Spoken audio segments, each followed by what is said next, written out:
We are live! Jimmy D and the Wolf. Let me do a better bell ring. There we go.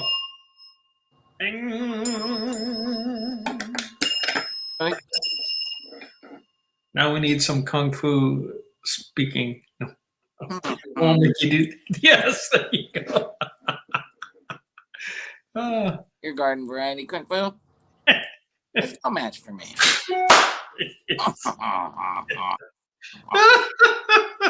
Stand down.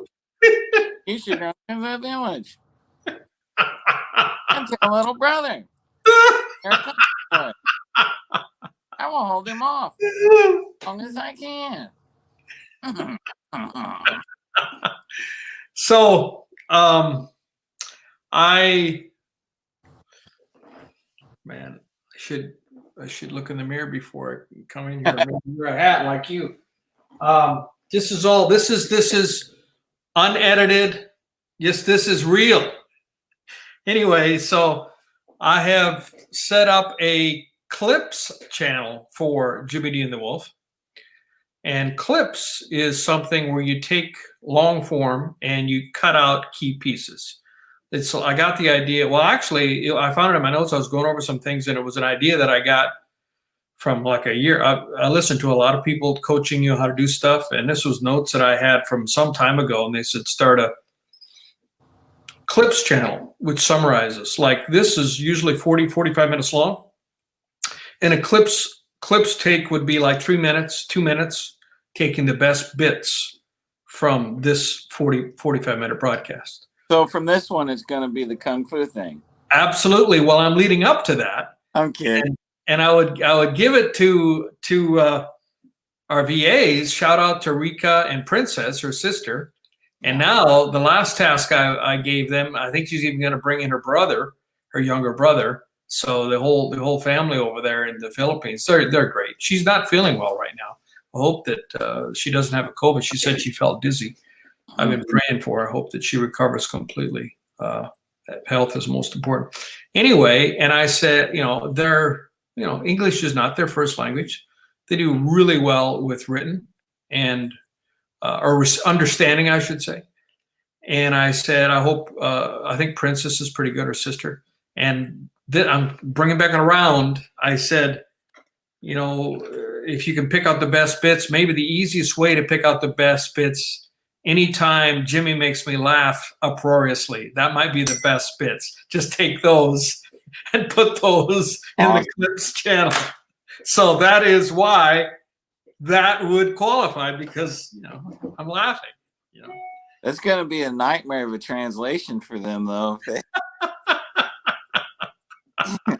It's just his words don't even match what's coming out.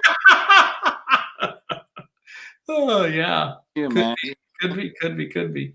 So we just before I forget it, I want to remind you, listeners, please, if you're enjoying our content, however you're watching this, whether it's on the videos, we're going live now on YouTube and Facebook and Periscope. I believe it's Periscope. Or if you're listening to in the RSS feed, which would be on your podcast channel, we would be greatly helped and aided if you would leave a positive review or comment and take not just listen, but leave some engagement positively. I hope even if it's negative, tell us, we want it. Listen, right? We'll listen. We'll hear what you have to say, how we can improve, whatnot. So that means a lot to a podcaster, because the algorithm then knows, whatever algorithm it is, then knows, the people are liking it or engaging with it, and they'll boost it to the. It's all in 2021. Everything's an algorithm game, right? Yeah. Whether it's Netflix or it's Spotify or it's YouTube, every content creator is trying to rise to the top.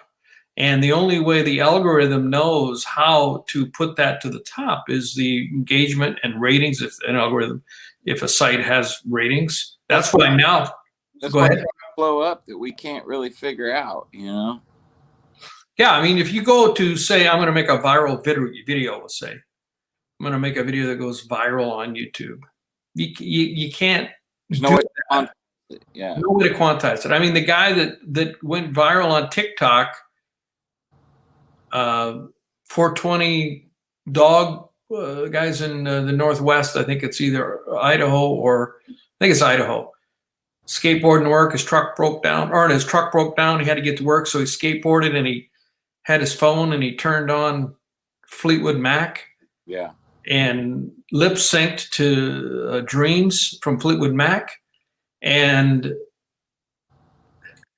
I did a video on this on YouTube. The guy's really chill. I wouldn't have been quite that chill, I think, if my truck just broke down and I'm trying to get to work. He worked at a potato warehouse. And he grabbed his half-drank bottle of Ocean Spray cran apple juice. Some of you know this. Some of you may not have seen this video. And the video on TikTok, they have to be no longer than 1 minute.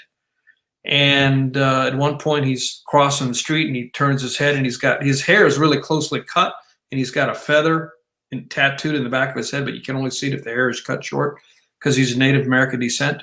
Anyway, he wasn't even sure if he was going to post that video. And that video he posted at his noon break, and that video blows up to the point where his last name is Abrugada. He has a publicist now and quit his job. Ocean Spray gave him a brand new pickup in a cran apple color, filled with cran whatever flavor it was, cran apple, I think, in the back. So TikTok, social media can change your life, and everybody wants to grow. But there's no way that anyone could predicted that video would have gone viral. And it also gave a resurgence to Fleetwood Mac. I mean, I remember listening to Fleetwood Mac back in the day when I was in college. Yeah, they're back on the chart. Now they're back on the charts. Top 10. I think that album made it into the top 10 because primarily of I wish I could remember his first name, but Abrugada. If you know his name, put it in the comments. So the guy got a publicist, and even Mick Fleetwood, the drummer for Fleetwood Mac, who's now in his 70s, did a duet with him on TikTok. I think Stevie Nicks did. The guy just changed his life. And okay, the musician in me, the skeptical musician, I mean, what talent does he have? He didn't sing, he just lip synced to a song. But that doesn't matter in 2021. You make a video and you can blow up. So that's how it goes. God bless him. He was living in an RV. Didn't have any money for a house. Now he makes so much money on the first month. He put a down payment on a house. It radically changed his life. By all accounts, a good family man. 2 daughters, I think, or 3 daughters, working hard at the potato warehouse, working for the weekend, probably. It's awesome. Yeah, it is an amazing story. And TikTok did that. So those of us older generation who don't understand or dig into that, that's what the world is like in 20. I mean, it's a virtual world. Like Gary Vee, I saw this morning. I saw a video he talked about non-fungible tokens, NFTs. He's been studying it for 6 months, so it means it's about 2 more years before it's going to hit. Gary Vee is so ahead of the curve, and I believe, if I'm not mistaken, an NFT relates to cryptocurrency and blockchain, Dogecoin, and all that good old stuff. Yeah, and he's saying it's a new future, and he said people are it's here already. It's not the future; it's the present. And he said that people who don't recognize that is virtual reality is the reality right now. I mean, virtual reality, what happens on virtual worlds, whatever the platform is the reality in 2021. And it has been for some years. Just most of us haven't caught up to it. Yeah. So Twitch platform, people get paid, I mean, $20-30 million a year just to play video games all day. Twitch, extremely powerful platform. Right. And now musical artists are going live on there as well. Sorry, go ahead. Yeah, and all the, a lot of the young boys, that's their goal now, is to be an online gamer. And how can you tell them that there's, as a parent, how can you say there's no future in that? And they're like, well, look at this guy. He makes $30 million a year playing video. Transparent. It's obvious what they make. I mean, the articles are very clear, or I don't know if they broadcast it or if the companies that pay them, or if there's a metric that you can easily figure it out, but it's quite clear. I mean, you can easily find articles, who are the top YouTubers and what do they make. It's much more transparent than I think it has been in generations past.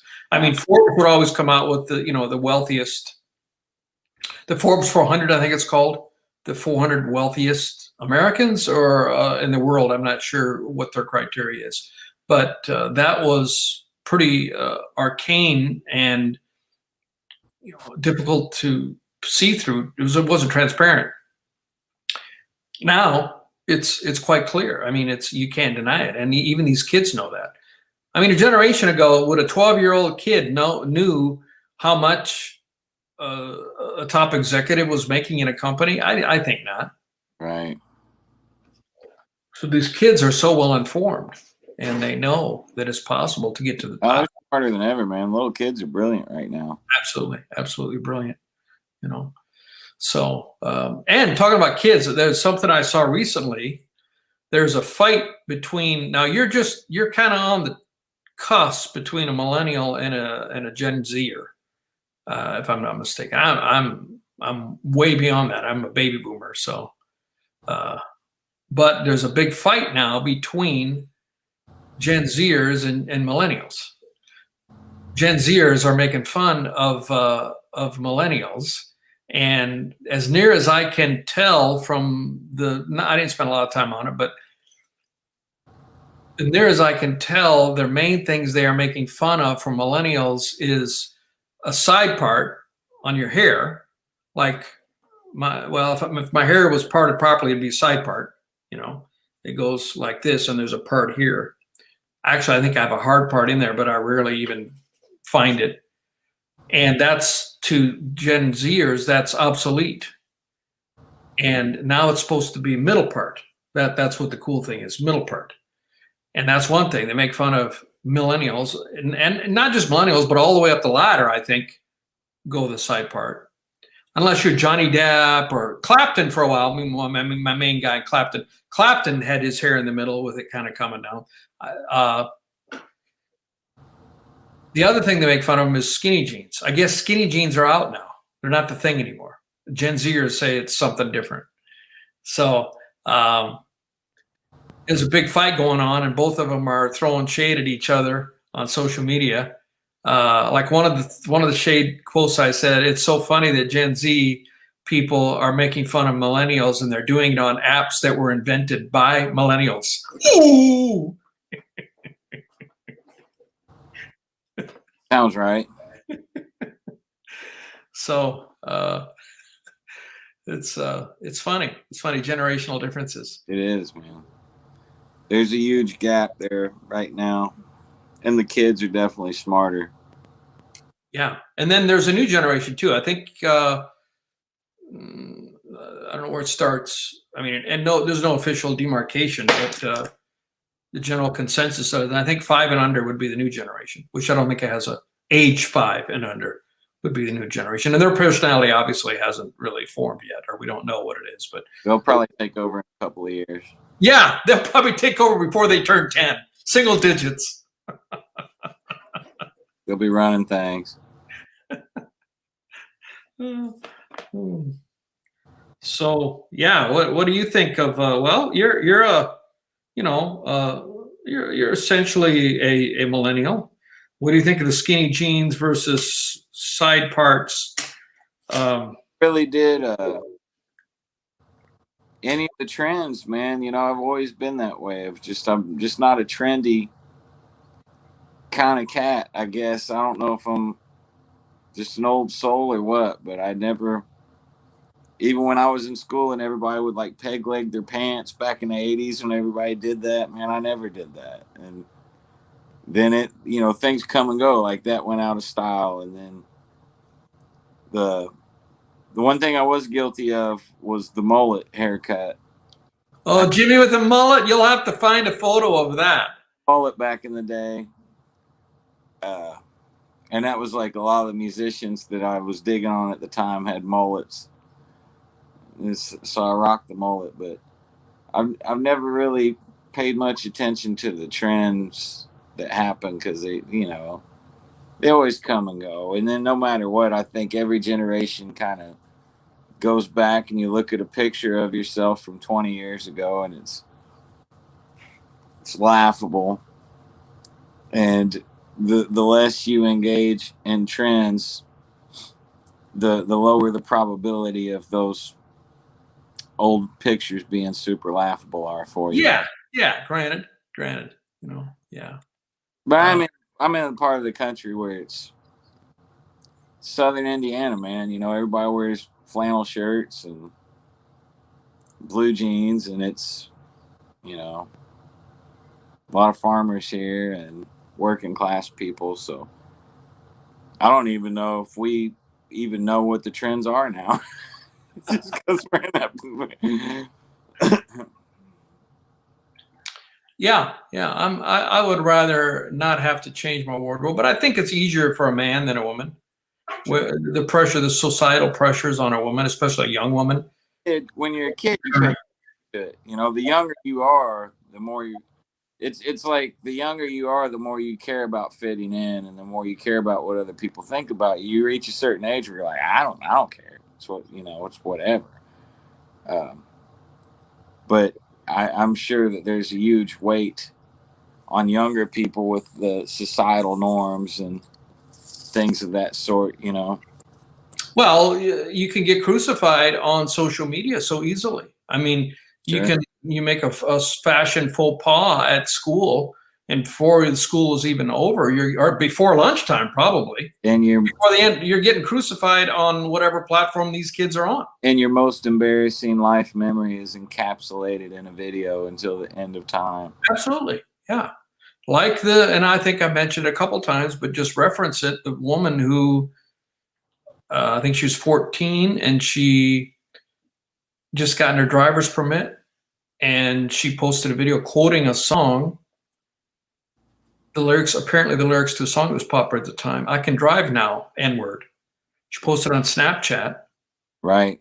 She's either 14 or 16. It might have been 16, which would have been full, and then I think it was 14 because it was 4 years earlier. And 18 years, when she's 18, she gets accepted to a university on a scholarship for cheerleading. It was a Tennessee college that had won the cheerleading. She was all excited. She was a head cheerleader at her high school. She wasn't from Tennessee. She was from another state. And she's celebrating getting this scholarship. And one of her classmates, a black classmate, had made a copy of that Snapchat. I don't think you're even supposed to download Snapchats. I don't know Snapchat well, but somehow it saved that video and saved it for just this time and posted it on social media. And now because of the sensitivity, everything blew up, and actually Tennessee State or whatever university it is withdrew their scholarship, saying that she wouldn't fit in on campus just because of something she did when she was 14. And kind of ruined her life, or her young life. She feels like her life is ruined. All she ever wanted to do was go to college and cheer. And she had a scholarship, and that was taken away from her when she was just singing a song, a popular song. She didn't understand that white people aren't supposed to use that word. Yeah, and it needs to be it's such a touchy subject, but I think it is such a touchy thing because it's the elephant in the room. It needs to be talked about, and people don't talk about it. Everybody is afraid to go there. White people are afraid to even breach the subject whatsoever. And so it's created this sort of ignorance for a lot of young people that don't realize the severity of saying it. And at the same time, it's an easy trap for a young person to fall into. Americans have always been in love with black culture, and most of our culture is black. I mean, it's jazz and rock and roll and blues and R&B and hip hop. It all came from black culture. Most of what we have to offer as a society, artistically, certainly musically, yeah, musically, is black culture. And so it's an easy trap for a young person to fall into, of hearing that word over and over and over and almost being inundated with that word, and to be oblivious of the weight behind it or the power. Yeah, yeah, It's frustrating to me, man. It needs to be talked about because it's all context, you know. I get it. I understand why it's as heavy as it is, and you know, I love everybody, man. You know that, but it's all contextual. To me, it's, if a word is just being said, it it shouldn't have enough power to ruin somebody's entire life, in my opinion. If that word is being directed at an individual, directed as at a human being, or projected as a racial slur, sure, man, drop the hammer on him. But we've lost so much context to how these things happen. Do you have things like that where this little girl's life gets ruined, and it's really just, most of it's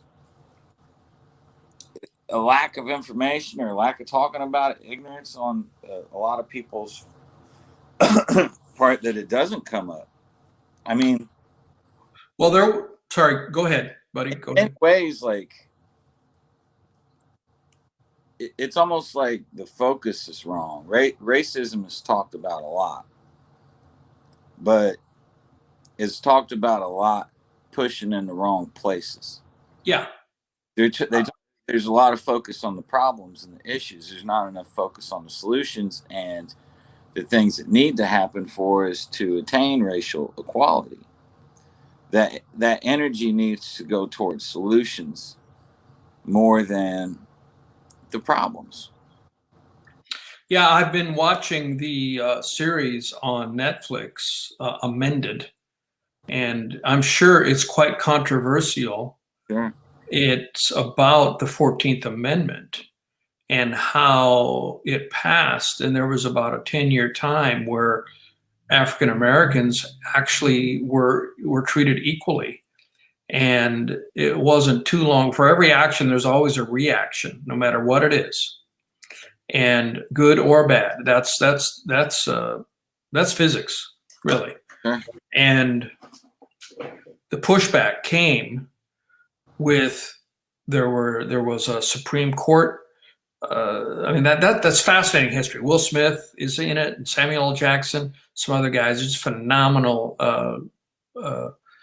series talking about the history of our country, and they talk about how there were systems put in place and aided and abetted by the highest court in the land, the Supreme Court, said that the 14th Amendment, first of all, they said 14th Amendment did not apply to non-government entities. And so that means that anyone could go after, could make you could have a separate colored only entrance and a white only entrance, etc. in the South primarily. And then it evolved to the point where they said, okay, it's okay to have separate but equal, but it was never equal. I mean, we could lose subscribers, because I know there are people that think that this is not correct, but I believe that this is accurate. I mean, people, as a white person, there's no way that I can even understand what it's like to be a property, to be somebody's property. And so for 100 years, that right was pretty much taken away until 64 Civil Rights Act was finally passed. And it wouldn't have passed without JFK agreeing to it. And JFK was wooed by, heavily wooed by Martin Luther King. And the thing that tipped it was when he had in Birmingham, Alabama, when he set up a protest, and he had kids do it. And he had kids black kids as young as 7, and these kids are being arrested by Birmingham because the leader, either the chief law enforcement officer of Birmingham, either chief of police or maybe it was the mayor, but he was shown in the show, and he was hell bent on arresting those people, but it was a bad optic. Yeah. And that video, it crossed the line even for the majority. And it's all about public opinion. If you can sway public opinion, That's what a democracy works. If you sway public opinion, and that was too far, just too far.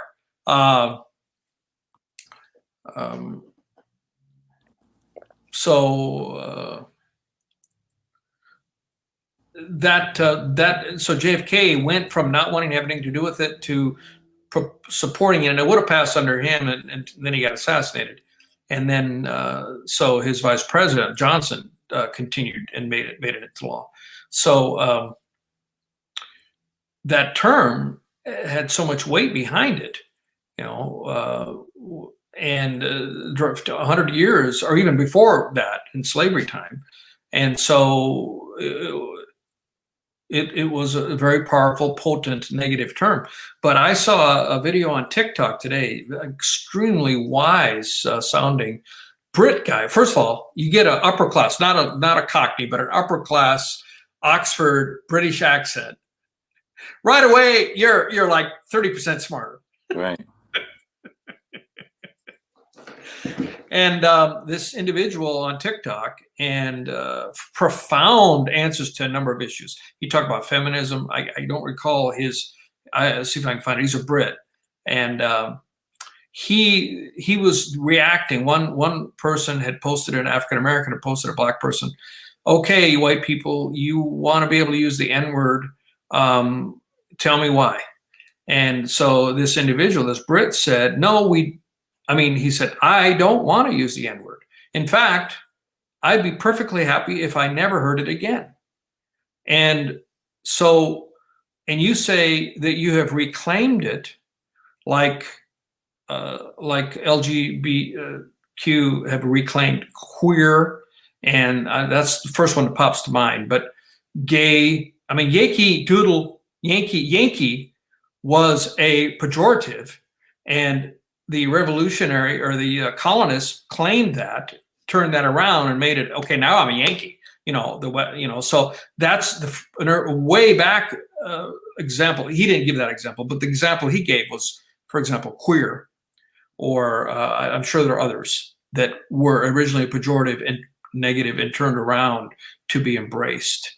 And he said, you claim that you've reclaimed the N-word, but you literally haven't, because it still has that incredibly negative, powerful connotation. So for you to say that you've reclaimed it, that is a false statement. And I'm like, whoa, mic drop, dude. Right, but there's a thing, man. Of course, he was white. So. He's a Brit, not just, he's a Brit. He's a Brit.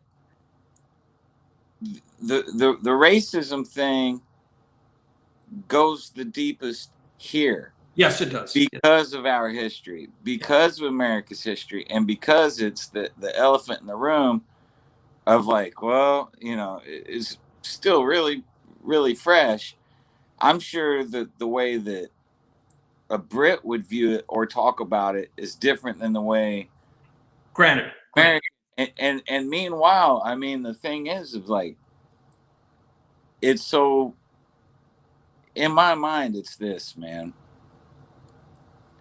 It's so systematic, it's so ingrained that the root of the problem is that you have individuals carrying out systematically racist policies that aren't necessarily racist individuals, that don't even realize how systematic it really is. And until, yes, so yes, 100%. Until those people go, wait a minute, this is wrong. This is a huge problem, That's how you get to the meat of it. That's when things start getting fixed, I believe, personally. I don't have all the answers, but it definitely needs to be talked about, and it's not, man. It's so like, it's such a touchy thing that people shut down. Yes. Before they can even get to where they're scratching the surface of it. And the Jimmy D and the Wolf podcast might get canceled because of our comments. It's going to make us lose our huge following. Right. How are we going to eat now? So I got kids to put through school, man. So, the thing about, again, back to the amended, the thing that, another thing that was used also the first black Supreme Justice, and I can't think of his name, Supreme Court Justice. I can't think of his name right now, but he was instrumental into rolling some of this back, because he started fighting against the separate but equal, these segregated schools. And come on, I can't think of his name, but he was a giant in he used research that was done where they had black and white babies, and they had kids shown these black and white not babies, dolls, and they asked them they had scientifically developed questions about, which one is good and which one is bad. And both white kids and black kids overwhelmingly resulted, and kids that are below 5 years old overwhelmingly picked the white kid is good, even the black kid is bad. And the argument was, which broke through. It broke through and won some major Supreme Court cases, a whole bunch of them. It started at college, and it got down to, he said, I want to get to the high school and junior high and grade school. He started at the top and moving down, and he did. And that's why the desegregation happened, because of what he did. And it was mainly because of the research where it showed, because of the systemic racism, we got kids that are only not even 5 years old who still believe, they've already segregated the difference, even so separate equals not working. And so what it does, back to what you're saying, is it changes the attitudes. I mean, we even were young black kids limit themselves. Mindset is everything. Tony Robbins says 80% of success is it right up here. 20% is what you do externally, your strategy, your resources. The mindset, what you do up here, is 80%. And if you start out with the mindset that I'm inferior and I'm bad. Some of the smartest people that I know right now have just really negative mindsets and aren't doing anything with their time. Yeah, and it's a tragedy. I mean, we need to, race, not even talking about race. Now we're talking about just potential. Human beings, we don't reach a fraction of our potential, each one of us. And mindset is where you start. Internally, and it's not other it's life doesn't happen to you, it happens for you. I'm spouting Tony Robbinisms. I become a Tony Robbins blurb spouter. Take massive action, make your move. That's right. So, and I believe it. It's true. I've seen it. I've been in the Tony Robbins world now for only 3 years, and I can see everything he's saying is right on. He's been doing it for over 40 years. He's had a number of years to fine tune it. So anyway, if you from the very beginning, if you have kids who believe that they're inferior, how you can expect them from the time they're not even 5 years old yet, and the system has tramped them down to the point where they don't think they're even worthy. That's an uphill call. That's a heavy lift. Yeah, systemic racism, man. Yeah, it is real. I mean, I know there'll be a lot of haters that won't like that comment, but complicit are the ones that won't acknowledge it.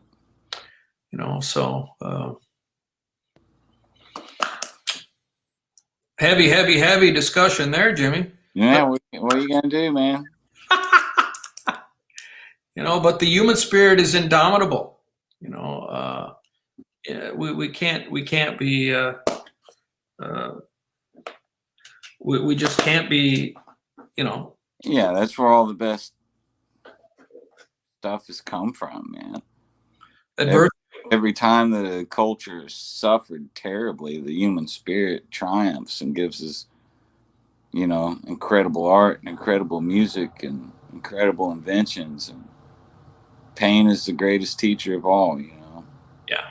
And it's the greatest leverage. The greatest pain is a much, much stronger leverage, or much bigger leverage than pleasure. Yeah. If you want to make a change, or you want to advance something, the pain or the fear of pain avoidance is huge motivator, much more powerful than the pursuit of pleasure or the pursuit of positivity, whatever the term would be. So, all right. Well, can we finish it out our last 5 minutes or so with some other subject that is more pleasurable? We can. I have a question for you that we can wrap up on. How are the new amplifiers? Oh, I took them to Nashville Amplifier Service. I found these guys online. I took them today, and it was kind of interesting. They've got rave reviews. Well, they are, if you go onto their site, and they are, I mean, I just met them. I just Googled, and all top 5-star reviews. And they are approved repair shops for every amp. It scrolls across the bottom. Every amp manufacturer that you can possibly think of. Nice. It says that they're approved repair. I mean, that's not an insignificant thing. I don't know much about it, but to get approved by Fender and Hughes Kettner and Mesa Boogie and anyone you can think of, they were there, just scrolling across. I mean, it took about 5 minutes for it to scroll across. No, I'm kidding, but it was a lot of names, and so I took it there, and COVID, they said, well, bring it, take it. We take it in the parking lot, so bring it out of your car and then call us. We'll come down and take it, and we'll take your order over the phone, so, which is fine. But they were very, low key and helpful. And I asked the guy he said, oh, this is a good sign, I feel. He said they're so backed up, he won't get to it for 6 weeks. That's got to be a good sign, don't you think? If you get a lot of work, you got to be pretty doggone good. Yeah. So, I'm excited. Yeah, the 2 amps that Jimmy's talking about.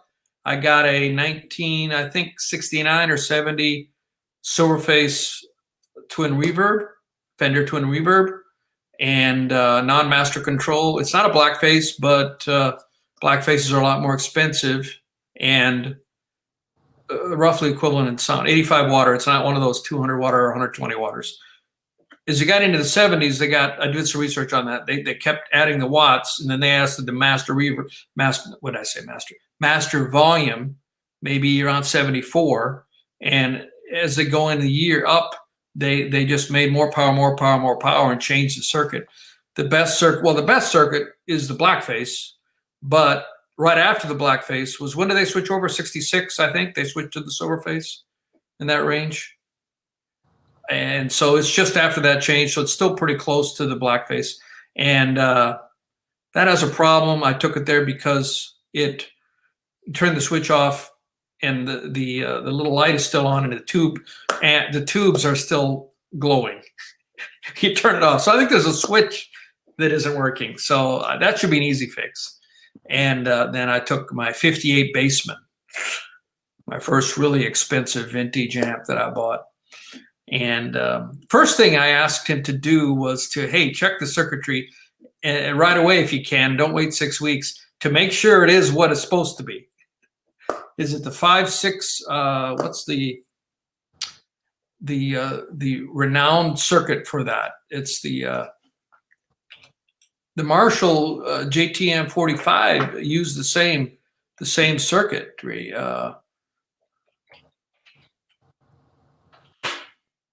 Basement circuit is the 5F6-A is the circuitry that it's supposed to have.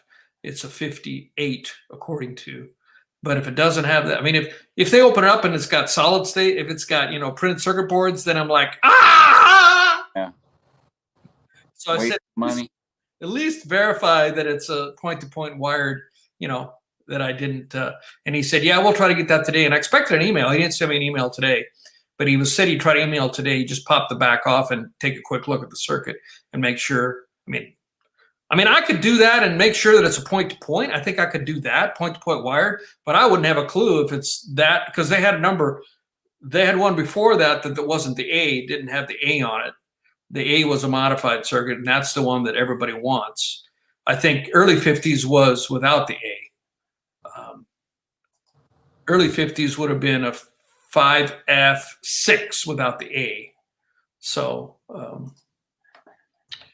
yeah, it's all good. He didn't. I said, well, it can't be the transformer, right? Because the tubes power up, and I'm learning more. I want to know more about these amps and how they work, the circuitry, and that sort of thing. And he said, well, there's two transformers in there.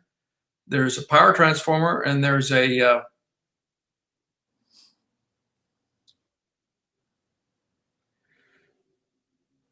there's two transformers. One of them is just for the full power, and then there's another one that breaks it down for the tubes. And so it would still power up and still have glow in the tubes if the second transformer could have gone. But he said he thought, I mean, because that is heart-stopping, because that's one of the secrets of those amps is not only the circuitry but the transformers. And if that vintage transformer blew for whatever reason, it's kind of, I mean, that it can be repaired, but I mean, that's part of the thing you're paying for. You're paying for the vintage speakers, you're paying for the vintage wiring, you're paying for the vintage transformers. And any part of that you start taking away, you start, reducing the magic. So we'll see. But he said that's real low probability. And I was reading up about it, and they said there's more than one fuse. There's internal fuses that protect that circuit. So what if he calls me and he says, emails me, he says, yeah, it was another fuse. We replaced the fuse, $5 or probably $70 bench fee, probably. And it's good to go. You can come pick it up. Let's hope so. Let's hope so. So I'm believing that it's not serious, that I didn't blow a transformer. You said it was probably a tube socket, you thought. Tube socket. Tube socket. Tube socket is an insignificant, almost, that's easy, right? Yeah. Almost as like replacing a fuse. Not quite as easy, but nothing significant. Nothing vintage about tube sockets. You're not going to change the sound by putting a new tube socket in it, right? Right. It has vintage Jensen speakers that have been reconed. I mean, you got 60-year-old speakers, 58, let's see, 40, that's 64 years old. The speakers are the paper's probably rotted, so they've been reconed in recent times, but you got the same magnets and drivers and all that. So you shouldn't have asked me. We'll be here for another hour. I'll be talking about this. Right.